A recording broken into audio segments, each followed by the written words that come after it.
ఓం మహాగణాధిపతయే నమః. ఓం గురుభ్యో నమః. ఓం శ్రీమాత్రే నమః. పరమేశ్వర స్వరూపమైనటువంటి జ్యోతిష, వాస్తు మరియు ఇతర అనేకమైనటువంటి శాస్త్రములను మనకు అందించినటువంటి మహర్షులకి నమస్కారం.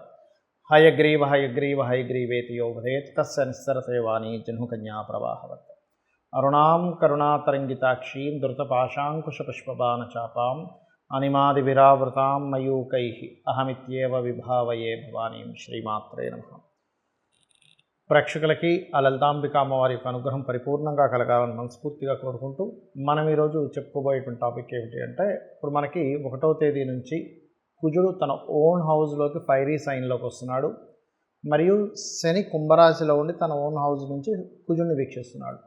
కాబట్టి ముండేన్ ఆస్ట్రాలజీ అంటే మైథుని జ్యోతిష్యం పరంగా చూసుకుంటే ఈ కుజశనులు ఓన్ హౌజెస్లో ఉంటూ పరస్పర వీక్షణ అనేటువంటిది ప్రపంచవ్యాప్తంగా దేశవ్యాప్తంగా కొన్ని మార్పులను ఇస్తున్నప్పటికీ ఇది 12 లగ్నాల వారికి లేదా 12 రాసుల వారికి ఎటువంటి ప్రభావం చూపించబోతుంది అనేటువంటి విషయం మనం ఒక్కొక్క లగ్నరీత్యా తెలుసుకుందాము. లగ్నం తెలియనటువంటి వారు రాశిరీత్యా కూడా చూసుకోవచ్చు. అయితే ఇందులో ఇది ఎప్పుడు బ్యాడ్ ఇస్తుందా, ఇందులో ఏదైనా కొంత గుడ్ కాంబినేషన్ కూడా ఉందా, ఎటువంటి పరిహార మార్గాలు చేసుకోవాలి అనేటువంటి విషయానికి మనం తెలుసుకుందాం. కన్యా లగ్నము, కన్యా రాశి. కన్యవారికి కనుక చూసుకున్నట్లయితే ఇక్కడ మీకు 6లో ఉండే గ్రహాలు అష్టమంలో ఉండే గ్రహాల యొక్క దృష్టి. అంటే ఇక్కడ ఏమైంది, సప్తమ స్థానం అనేటువంటిది పాపకర్తెరలో పడింది.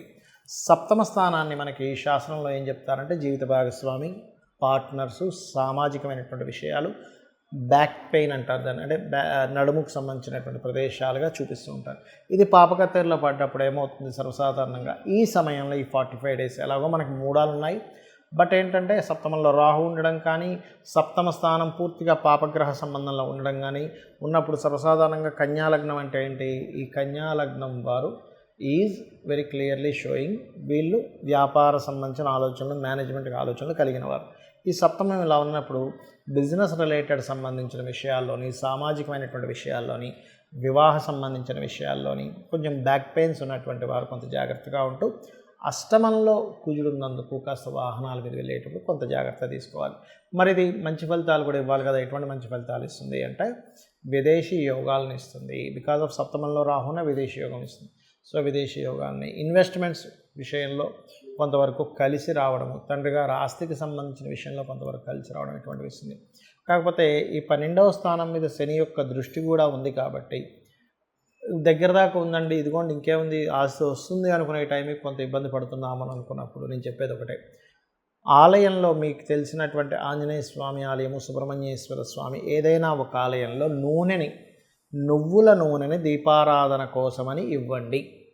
అలా గనక ఇచ్చినట్లయితే ఖచ్చితంగా మీరు ఏదైతే ఇబ్బంది పడుతున్నారో ఆ యొక్క ఇబ్బంది అనేటువంటిది పూర్తిగా తొలగిపోవడం 100% జరుగుతుంది. బికాజ్ ఆఫ్ మీకు లగ్నంలో మిథున లగ్నం, కన్యా లగ్నం అంటేనే ఖచ్చితంగా మీరు దాన్ని ఏమంటారు, కన్యా సంబంధించినటువంటి వారు పర్టికులర్గా మేనేజ్మెంట్ లక్షణాలు ఎక్కువగా ఉంటాయి. ఈ కేతు ఉండేసరికి కొంచెం వైరాగ్య ధోరణి ఉంటుంది. ఎప్పుడైతే మీరు ఈ పరిహారం చేశారో అద్భుతంగా ఉంటుంది. దీంతోపాటు గోవులకి క్యారెట్స్, బెల్లము, బీట్రూట్స్ లాంటివి తినిపించండి. వీలైనంత మట్టుకు పార్ట్నర్షిప్స్ అండ్ వివాహ సంబంధ విషయాలు ఈ 45 డేస్ మాట్లాడకపోవడమే మంచిది. బికాజ్ ఆఫ్ పాపకత్తెరలో సప్తమ స్థానం పడింది కాబట్టి. అండ్ అందులో ముఖ్యంగా సప్తమంలో రాహు అడగబడి యూట్యూబ్లో ఏదైనా వీడియోస్ చేసేవారు కూడా కొంత జాగ్రత్తగా మాట్లాడాలి. లేనట్లయితే దాని ద్వారా కూడా కొంత ఇబ్బంది అనేటువంటిది వస్తుంది.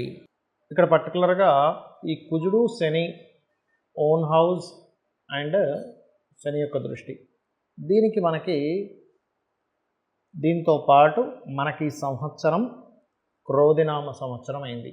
దీన్ని కరెక్ట్గా మనం అబ్జర్వ్ చేసినట్లయితే క్రోధినామ సంవత్సరం అయిన రోజు మనకి మంగళవారం అయింది. సో మంగళవారం వచ్చినటువంటి క్రోధినామ సంవత్సరం, దానికి అధిపతి, ఈ సంవత్సరానికి అధిపతి కుజుడు, తను బలపడుతున్నాడు. ఇది గుర్తుపెట్టుకోవాల్సిన అంశం. ఏదైనా ఒక చూడండి, మనకి కామన్గా బయట పాలిటిక్స్లో కానీ, బిజినెస్లో కానీ ఏదైనా ఒక సెక్టార్ వాళ్ళు కనుక బాగా బలపడ్డారనుకోండి, వాళ్ళు ఏదైతే కొన్ని నియమాలు, నిబంధనలు వాళ్ళైతే కొన్ని ఏవైతే పెట్టుకున్నారో, క్లాజెస్ ఏవైతే ఉన్నాయో వాటిని ఇంప్లిమెంట్ చేసేటువంటి దాంట్లో వాళ్ళు ఎలా ఉంటారో, ఏదైనా ఒక గ్రహానికి కనుక ఆధిపత్యం వచ్చి ఆ సంవత్సరం ఆ పలానా గ్రహ సంబంధంగా ఏదైనా ఆధిపత్యం కనుక వచ్చినప్పుడు అది స్ట్రాంగ్ అయినప్పుడు దాని ఫలితాలు బలంగా ఇస్తుంది. కాబట్టి ఈ క్రోధినామ సంవత్సరంలో ప్రధానంగా ఈ కుజుడు 45 డేస్ ఎప్పుడైతే ఈ యొక్క మేషరాశిలో ఉంటాడో, 1వ తేదీ నుంచి దాదాపుగా 45 టు సంథింగ్ 45 డేస్ దగ్గరలో ఉంటాడు. ఉన్నప్పుడు ఇది ఇచ్చే ఫలితాల్లో ముఖ్యంగా మనకి గొడవలు, గందరగోళ పరిస్థితులు ఎక్కువగా ఇస్తాడు ముండైన ఆస్ట్రాలజీ పరంగా. అంటే ఏంటి, ప్రపంచవ్యాప్తంగా యుద్ధ సంబంధమైనటువంటి పరిస్థితులు, అల్లర్లు, గొడవలు, ఆవేశాలు, వీటితో పాటు ప్రకృతిలో ఎటువంటి మార్పులను ఇస్తుంది ఇది అని చెప్పి చూసుకున్నట్లయితే ఒకటేసారి భౌగోళికంగా తీసుకుంటే ఒక దగ్గర చూస్తే విపరీతమైన ఎండలు. మనం గతంలో కూడా ఒక వీడియోలో చేసాం, 50 డిగ్రీలు దాటినా ఆశ్చర్యపోవాల్సిన పని లేదు అని. యాజ్ ఇట్ ఈజ్గా అలాగే జరిగింది. 50 డిగ్రీలు దాటింది కొన్ని ప్రదేశాల్లో, మన వీడియోలో చెప్పినట్టుగా. దాదాపుగా ఇది ఒక నెల రోజుల క్రితం చెప్పిన అంశం ఇది. సో 50 డిగ్రీస్ దాటినా ఆశ్చర్యపోవాల్సిన పని లేదని ఏదైతే అన్నామో, ఇప్పుడు చూస్తే జూన్ మాసం వచ్చేస్తుంది. సో జూన్ మాసంలో సర్వసాధారణంగా ఎండలు తగ్గి వర్షాలు పడాలి. అయితే ఈ వర్షాలు ఎలా పడతాయి, ప్రకృతి ఎటువంటి మార్పులను ఇస్తుంది అంటే, బాగా ఎండ కనిపిస్తున్నట్టుగా ఉంటుంది, సడన్గా వర్షం బోహన పడిపోతుంది. బాగా వర్షాలు పడుతున్నాయి, ఇంకేంటి అయ్య బాబాయ్ వర్షాకాలం లాగా ఇంకొచ్చేసింది, ఇంకేముంది వర్షాలు పడుతున్నాయి అనగానే విపరీతమైన ఎండలు వస్తూ ఉంటాయి. అంటే ఏమిటి, కోల్డ్, రెయిన్, అదేవిధంగా వాటర్ సంబంధించినటువంటి గ్రహం ఏదైతే శాటర్న్ ఉన్నాడో ఆయన కుంభరాశిలో, అర్ధజల రాశిలో ఉంటూ అగ్నితత్వ రాశుల్లో ఉండేటువంటి కుజుడిని వీక్షిస్తున్నాడు. సో ఇదేమిటి, ప్రకృతిని శాసిస్తూ ఉంటాయి గ్రహాలు, ప్రకృతిని మారుస్తూ ఉంటాయి, ప్రకృతి పరంగా అనేకమైనటువంటి విషయాలను చెప్తూ ఉంటాయి. అందుకే చూడండి, కృత్తికా నక్షత్రం మీదకి రవి వచ్చినప్పుడు కర్తరి అంటారు, రోహిణి కార్తీ అంటారు. కృత్తికా అంటే ఏమిటి, అగ్నితత్వ గ్రహ రాశుల మీద, అగ్నితత్వ నక్షత్రాల మీదకి గ్రహాలు సంచరించేటప్పుడు ఆ ప్రభావం ఉంటుంది. సూర్యుడి యొక్క, భానుడి యొక్క ప్రభావం ఎలా ఉంటుందో ఈ గ్రహాలు కూడా ఓన్ హౌజెస్లో ఉన్నప్పుడు ఇటువంటి పరిస్థితులు వస్తూ ఉంటాయి. మరి అందరూ కూడా ఇప్పుడు నాకు నక్షత్రం తెలియదండి, లగ్నం తెలియదు, రాశి తెలియదు, ఏం చేసుకోవాలి?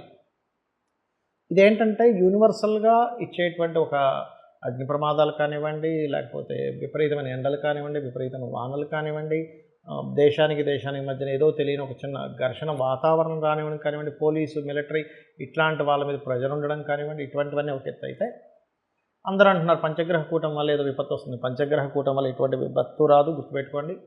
కేవలం రవి తన నుంచి దశమ స్థానంలో ఉన్నందుకు గవర్నమెంట్ అనేకమైనటువంటి మార్పులను తీసుకొస్తుంది. దీనివల్ల ఈ మార్పుల వల్ల కలిగేటువంటి అల్లర్లు కూడా కొంతవరకు జరగవచ్చు ఇక్కడ. అయితే ఇక్కడ మనం ఎవరు ఎలా ఉన్నా, అంటే ఏ నక్షత్రమైనా వాళ్ళ గ్రహస్థితి ఎలా ఉన్నా వాళ్ళు చేసుకోవాల్సింది. మనకి లక్కీగా శనివారం నాడు ఆంజనేయ స్వామికి సంబంధించినటువంటి హనుమత్ జయంతి కూడా వస్తుంది. సో ఆ రోజు నుంచి ఈ 45 డేస్ కంటిన్యూ 40 డేస్ ఎవరైతే ఆంజనేయ స్వామి యొక్క స్తోత్ర పఠనం చేస్తారో ఉదయం సాయంత్రం హనుమాన్ చాలీసా చేసుకోవచ్చు. అంటే ఎటువంటి ఇబ్బందులు ఉండవండి. ఎప్పుడైనా శని కుజ సంబంధించినటువంటి గ్రహస్థితి వచ్చిందనుకోండి, ఎవరికైనా జన్మజాతకంలో కావచ్చు, వాళ్ళ యొక్క గోచారంలో కావచ్చు, ఏదైనా వచ్చినప్పుడు ఏమవుతుందంటే ప్రెషర్ ఉంటుంది, బాగా స్ట్రెస్ ఉంటుంది. అది ప్రకృతిలో అయితే ఆ రకంగా ఉంటుంది, మనుషులకైతే స్ట్రెస్ ఎక్కువగా ఉంటుంది, బాడీ పెయిన్స్ అనే అదనేదని ఇస్తూ ఉంటుంది. అయితే ఇక్కడ ఎవరైతే హనుమత్ సంబంధించినటువంటి పారాయణము, మన్యసూక్త పారాయణము లేదా చండీ వినడం, చండీ పారాయణం చేయడం ఇలా ఎవరైతే చేస్తారో వారికి దీని ప్రభావం పడకుండా అదొక ఆరాలా నిలబడుతుంది. ఏమంటే నాకు హనుమాన్ చాలీసా చదవడం రాదు, నేను అంత పూర్తిగా నేను చేయలేను అనుకునేటువంటి వారు ఒకటే గుర్తుపెట్టుకోండి, సింపుల్గా ఒక మంత్రం చెప్తాను. ఇది పరాశర సంహిత అనేటువంటి గ్రంథంలో ఉన్నటువంటిది. అదేమిటి అంటే ఓం హరి మర్కటాయ నమః. బాగా ఉపాసకులైతే హరి మర్కటాయ స్వాహ కూడా చేయొచ్చు, బట్ నమః ఈజ్ గుడ్. ఓం హరి మర్కటాయ నమః కూర్చొని రోజు ఒక అరగంట సేపు చేసినట్లయితే మీ జన్మజాతకంలో ఒకవేళ శాటర్న్ అండ్ మార్స్ పాడై మీ లైఫ్లో సెటిల్మెంట్ లేదు, అన్నీ లేట్ అవుతున్నాయి, మాటికి అప్ అండ్ డౌన్స్ అవుతున్నాయి, లేకపోతే బాగా ఇబ్బందులు పడుతున్నాము, ఏం చేయాలో అర్థం కావట్లేదు, ఇటువంటి సిచ్యువేషన్స్లో ఉన్నా కూడా మీరు అటువంటి కష్టమైనటువంటి సిచ్యువేషన్ నుంచి ఆ యొక్క ఆంజనేయ స్వామి బయటపడేస్తారు. ఎందుకంటే అందరూ చూడండి, మనం బాధపడే దేని గురించి, అమ్మో శనిగ్రహం యొక్క ప్రభావం ఎలా ఉంటుందో, అమ్మో నాకు ఏనాడు శని నడుస్తుందని బాధపడుతుంటాను చూసారా. శని భగవానుడిని కంట్రోల్ చేసేటువంటి బలము కొన్ని గ్రహాలకి, కొంత దేవతా స్వరూపాలకి ఉంది. ఎవరెవరు అంటే 1 ఆంజనేయ స్వామి, 2 సుబ్రహ్మణ్యేశ్వర స్వామి, 3 గణపతి, 4 నరసింహస్వామి యొక్క ఆరాధన. ఇలా శక్తి దేవత చండీకి కూడా ఉంటుంది. అంటే ఏమిటి, ఎనర్జీ అనమాట. అంటే ఒక చల్లగా ఉంది ఒక ఎనర్జీ. ఆ చల్లదనాన్ని పోగొట్టుకోవాలంటే వేడి ఎనర్జీ కావాలి మనకి. అంటే బాగా చలేస్తుందండి. అప్పుడు మనం ఏం చేస్తాం, ఒక ఫైర్ పెట్టుకుంటే దగ్గరికి వెళ్ళగానే చలిపోతుంది. కానీ చలిని పోకు అంటే పోదు. సో యాజ్ ఇట్ ఈజ్ మనం దీన్ని కనుక పాటించగలిగితే అద్భుతాలు మనం చూడడం జరుగుతుంది. కాబట్టి ఇది చేయండి.